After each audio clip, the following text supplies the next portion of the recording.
Hello, welcome to Inspiring Women with ADHD. I am Renee Allen, the host of this podcast, and I am excited to be here. Today is part 3 of the positive mindset practices for ADHD. So this is how we can feel better about ourselves, give ourselves positive messages, because whether all the other people in the world give us positive messages or not, we need to make sure that we do that for ourselves. And this third step is to always be curious about yourself.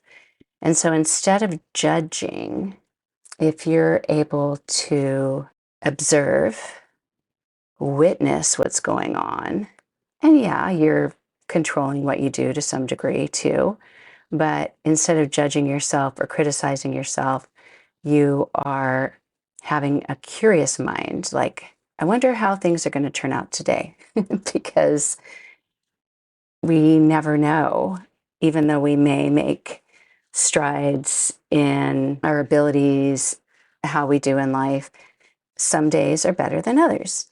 And so just having that curious approach can be really helpful, because it's very connected to what I talked about on the last two podcasts. But if you have an expectation, so when you let go of your expectations, sometimes that's an expectation of how you think you should measure up or be able to do compared to how you used to do, or just whatever expectation you might have of how something could turn out.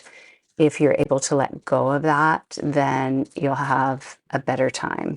You'll have the ability to not stress out about things as much, because you're just basically not pressuring yourself to be a certain way. And so it has to do with a lot with acceptance. And part 2 was also about acceptance, is recognizing that if you're doing something different than someone else, that's okay. And even though in theory, these things might sound like, of course, I would do that. I know that it's okay if I'm different, because I am different. It may show up in different situations in your life or around different people. And so just recognizing when you might be down on yourself and seeing why that might be, and seeing if it is because you're judging yourself or wishing that you could be a certain way or could look a certain way. And of course, that's not easy. We have mirrors, we see photos of ourselves, and sometimes they're flattering and sometimes they're not. And maybe you are much more evolved in that than I am to not care about it. I would think at some point in my life, I'd think, I have 7 grandchildren. I don't have to worry about how I look. And in a lot of ways, I do think that. I think, who's looking at me? But at the same time, I do care. So it's letting yourself not be critical of yourself and not giving yourself opinions or thoughts or criticism after the fact, or even while you're doing something. Because when you're trying to accomplish something, if somebody's standing there right next to you saying, don't do it that way, don't do it that way, don't do it that way, oh, why'd you do it that way? That would be really hard to function. And when we do that with ourselves, it gets in the way. We might think that it's helping us improve, but that negativity doesn't lead to improvement. It leads to discouragement, or it just interrupts the flow of things. So being curious, what does that mean? And why would you even need to be curious? So if you watched a movie before, we watched Dune 2 the other night, and I had seen it in the theater. And if I had a really good memory, because that is kind of a long movie, 2 hours and 45 minutes. If I had a really good memory of everything that happens in the movie, then I wouldn't be curious how it was going to turn out. And in that movie, no spoilers given to anyone who hasn't seen it, but I knew the ending, but I couldn't remember how it got there, and I couldn't remember any of the details. I only knew one aspect of the ending. And as I was watching the movie, about a half hour into it, and the characters were developing, and I was appreciating so much that I didn't notice the first time, I started getting curious. It still had that sense of wonder for me because I couldn't remember exactly how it ended. So I had that curiosity because I didn't know how it was going to turn out. If it was another movie like You've Got Mail, I've probably seen that movie, I was going to say 500 times. That's an exaggeration. I'd say I've seen it, oh, I don't know, 50, 60, 70 times, probably not 100. I've seen it a lot, a lot, a lot, a lot. At least 3 times a year. And how many years has it been out? Maybe 4 times a year, 5 times a year. I just love that movie. I love Meg Ryan. I love Tom Hanks. I loved them when they were in Joe versus the Volcano. Before I even really knew who Meg Ryan was, I just knew her as Goose's wife in Top Gun. So I didn't know her. Anyway, I loved them in that. I loved them in Sleepless in Seattle. And when I saw You've Got Mail, everything about that movie just was wondrous to me. I could have a whole episode just about You've Got Mail. That would be fun. Have one about that, each of those 3 movies, actually. But I've seen it so many times that I'm not very curious when I watch it because I know what's going to happen. I know from the phrasing, I know what they're going to say, I know which way they're going to look, I know how they're going to pause before they type the next letters on the computer, I know the sound that it's going to make from what was it back then? You've Got Mail. What was, I can't even think. The email provider that I never had, before Gmail, before Yahoo, before Hotmail, AOL. It took me a minute. AOL.com. That was the sound of, the AOL. Anyway, You've Got Mail. And when I watch that, there's no need to be curious because I know it's going to happen. And in life, if we go into life without curiosity, that means we have probably some expectation or some idea of what's going to happen. And that may make sense in a lot of ways. You're going to go in to your bathroom in the morning to take a shower, you know where the towels are. There is some predictability in that. And maybe that's not something you really have to be curious about. But in interactions with other people or things when you need to perform in a certain way, you can set goals, you can make plans, you can decide what to wear to go out to dinner or something like that. But if you go out hoping you get to really have a great conversation with this person when there's 5 other people there, and then you sit at the table and you're in a spot where you can't even hear that person, and the restaurant's really loud or whatever, you're not going to have as great of a time if you just go into it thinking, I wonder how this will turn out tonight. I wonder who I'm going to sit by. You're just curious and you watch it happen.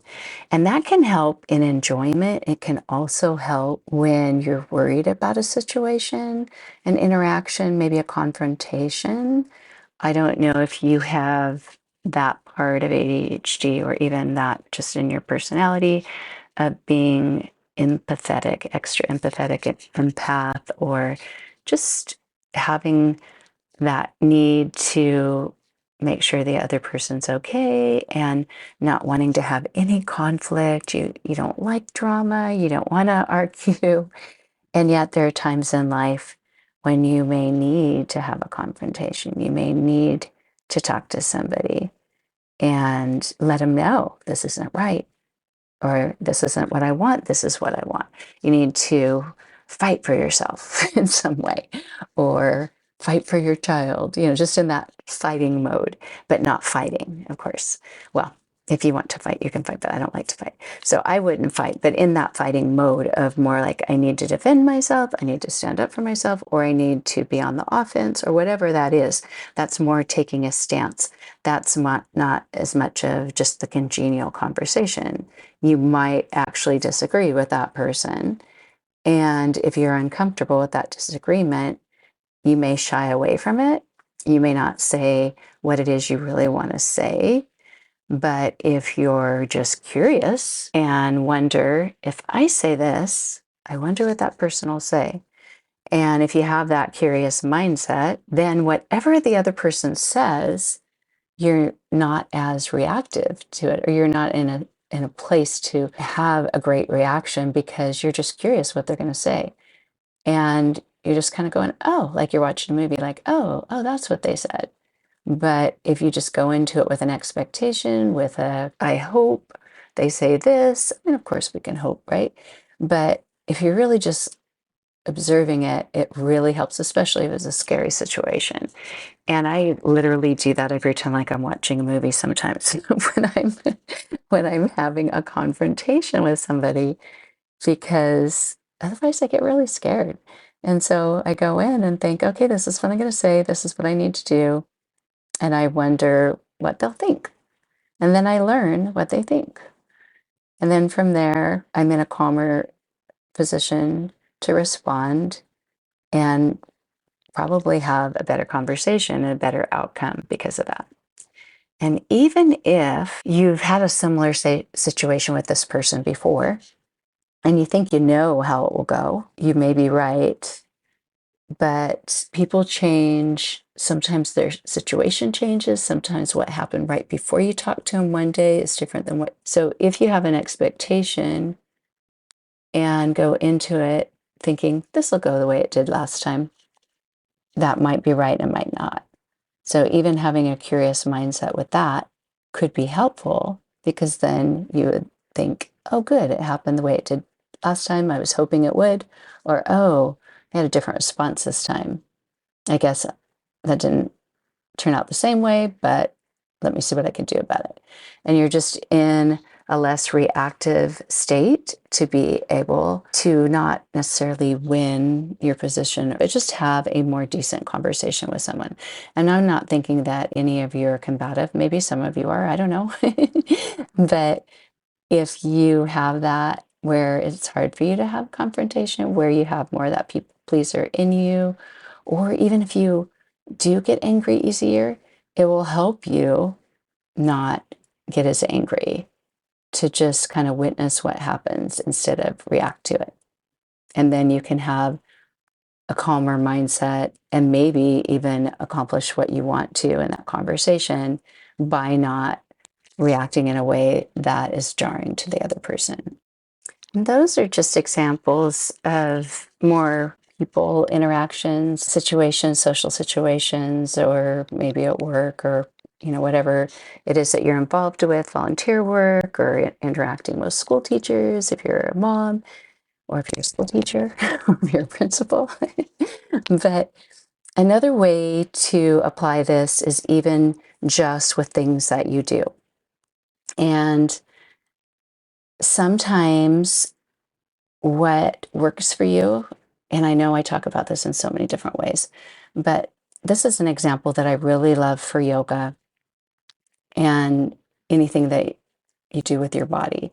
Is, let's say you've always loved running and you go running one day and it doesn't feel that great and your feet are hurting, but you think, but I gotta go on my run, and you go running anyway.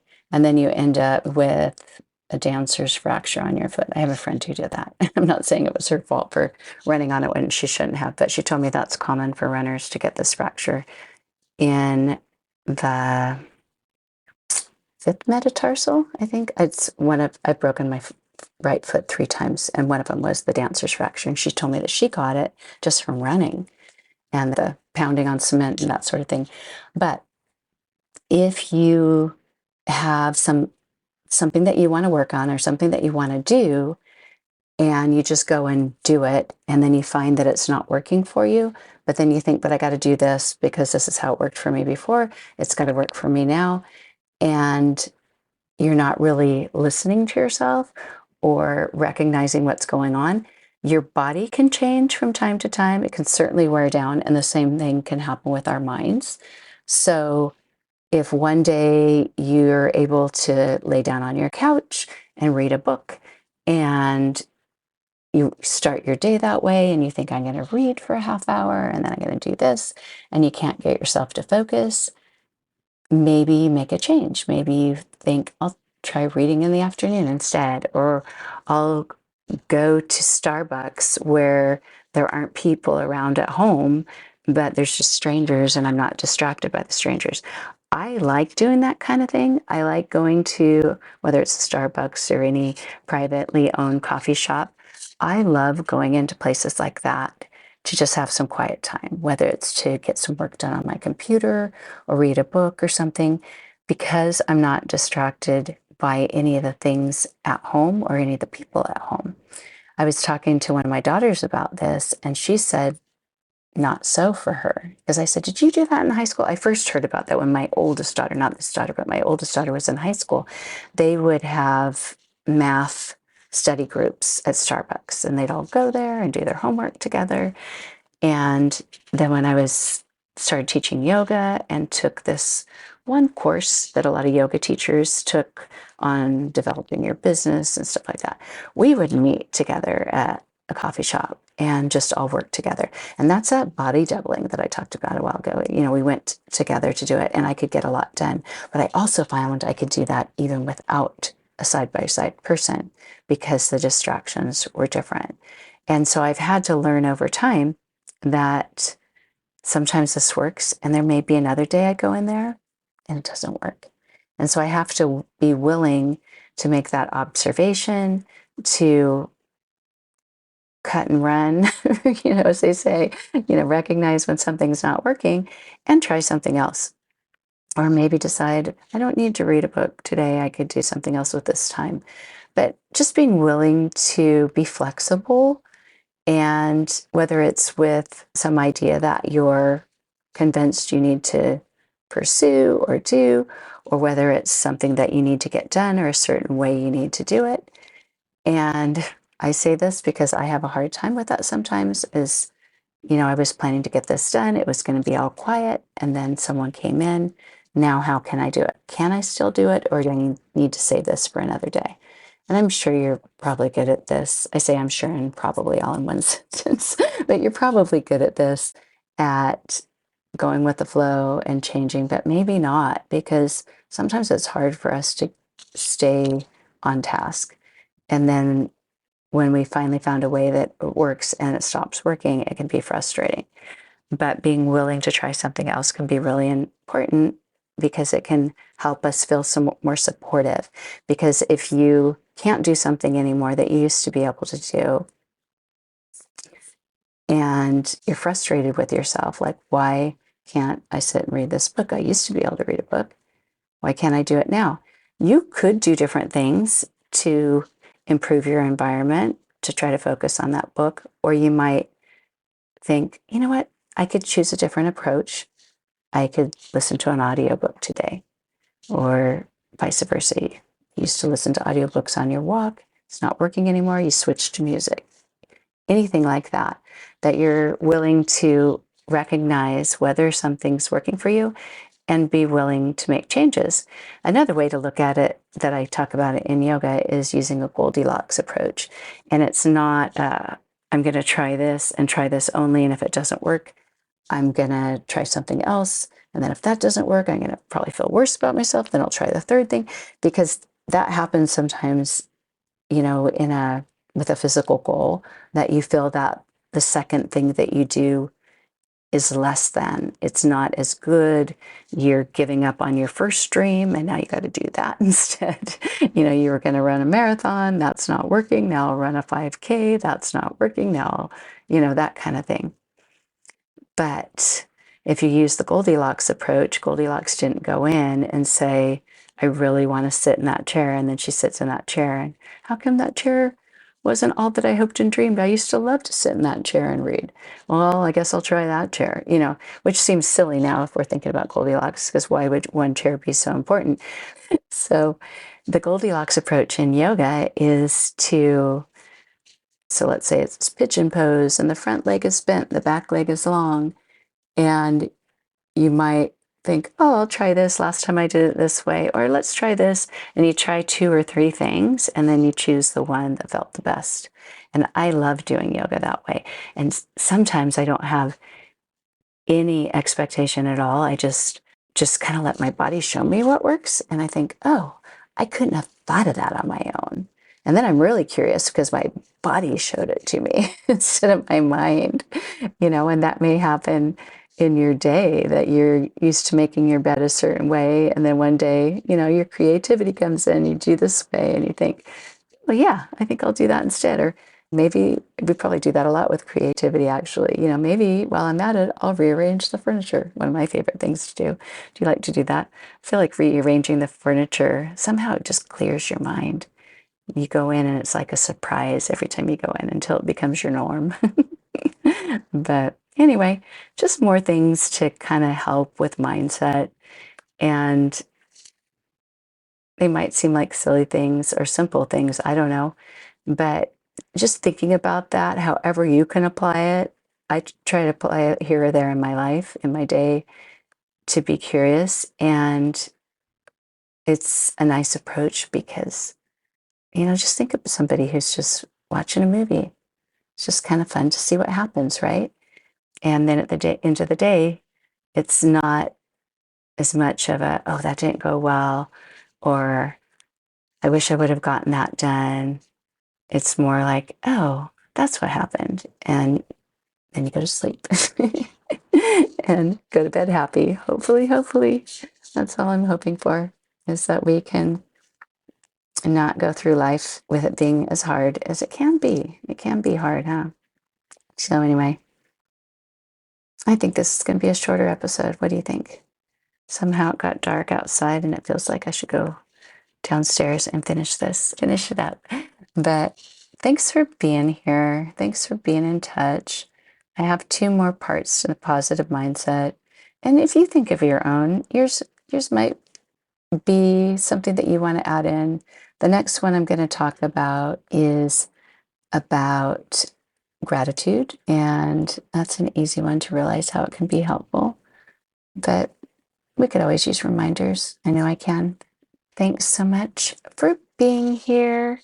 It's really fun to have people sign up for anything that I have on my website, to hear from people and to know that you're out there listening, and or even just feedback on just having somebody to listen to that might understand what you're going through. ADHD can be crazy sometimes. I only spilled on myself a couple times today. Not as bad as other days, but there's always something. There's always something that makes me either a little frustrated or makes me laugh. But, I guess that's one of those things that I wonder if I'll trip today. I wonder if I'll lose something today. I wonder if I'll spill something on myself today. The answer is usually yes. But, that's life. Not always, but most of the time. But anyway, thanks so much for being here. This is my little request for today. If you belong to any Facebook groups for women with ADHD, I know there are some. I belong to some, and I have for a while, and I see what women are experiencing, and I've learned from women and look things up from time to time. But because I have a podcast, I can't go on there. If somebody says, hey, good podcast, I can't go on and recommend my own.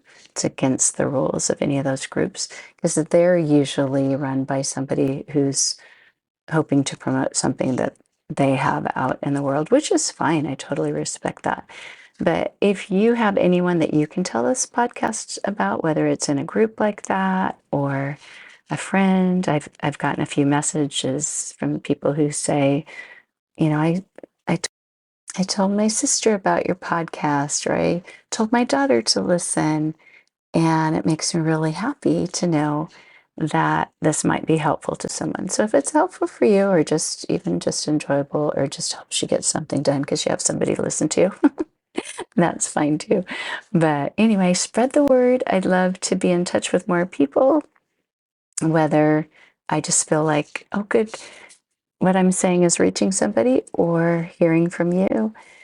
That's always wonderful. But thanks so much. It's important to me to be connected and have us feel validated, help us feel not alone, and hopefully inspire each other. So thank you so much. Bye.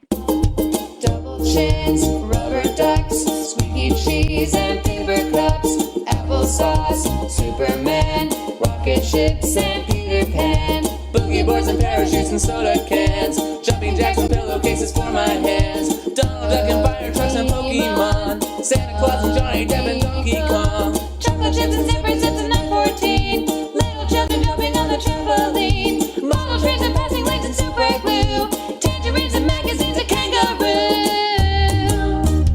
Oh yeah. Daily Rock. Rewind, I've run out of time to sing melodies and harmonies. I'm cut short. The silence of sound has yet been found, but not by me.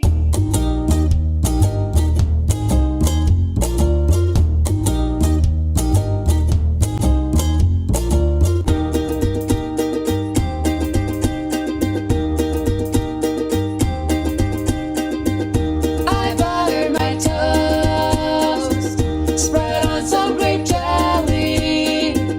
I don't mean to boast, but I'm a chef and a good one.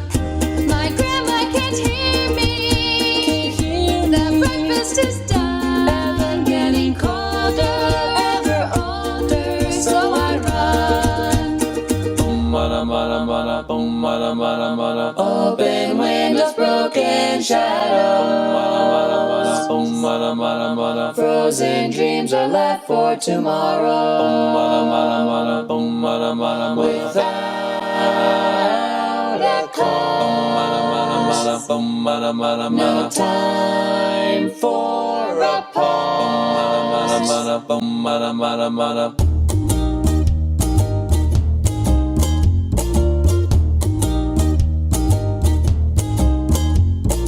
Rewind, I've run out of time to sing melodies and harmonies. I'm cut short. The silence of sound has yet been found, but not by me.